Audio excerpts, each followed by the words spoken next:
আসসালামু আলাইকুম। আজকে ঘরোয়া উপকরণ দিয়ে রেস্টুরেন্টের স্বাদে চিকেন ফ্রাইড রাইস রান্না করে দেখাবো।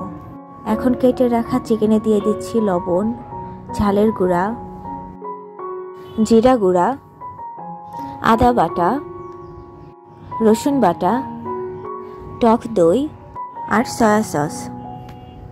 সব উপকরণগুলো ভালো মতো মিশিয়ে 10 মিনিট রেস্টে রেখে দিব।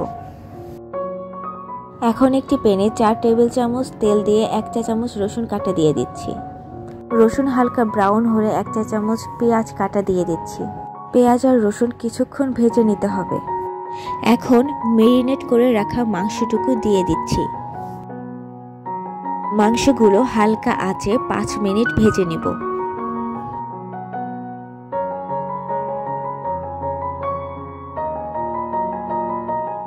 এখন প্যানে দিয়ে দিচ্ছি 2 টেবিল চামচ শিম, টমেটো, ফুলকপি আর কাঁচামরিচ। মাংসের সাথে সব সবজিগুলো কিছুক্ষণ ভেজে নিব। বাসায় থাকা যে কোনো সবজি আপনারা এখানে দিতে পারেন। সবজিগুলো নরম হয়ে আসলে সবগুলো প্যানের এক সাইডে রাখবো। এখন একটি ডিম একটি পাত্রে ফাটিয়ে নিচ্ছি। সবজির পাশে ডিমটুকু ঢেলে হালকা করে ভেজে নিব।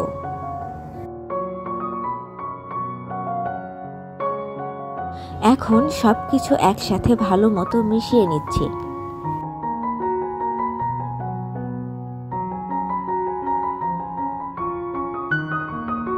এখানে 1 কাপ বাসমতি রাইস রান্না করে পানি ঝরিয়ে রেখেছিলাম, সেগুলো দিয়ে দিচ্ছি।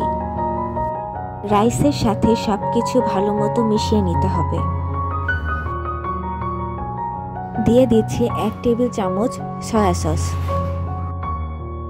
1 টেবিল চামচ টমেটো সস। সবকিছু ভালো মতো মিশিয়ে নিতে হবে। এখন দিয়ে দিচ্ছি পরিমাণ মতো লবণ।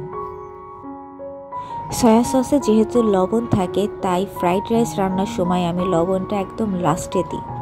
ঈদে এইভাবে চিকেন ফ্রাইড রাইস রান্না করতে পারেন, ইনশাল্লাহ সবাই অনেক পছন্দ করবে। এতক্ষণ সঙ্গে থাকার জন্য অনেক ধন্যবাদ।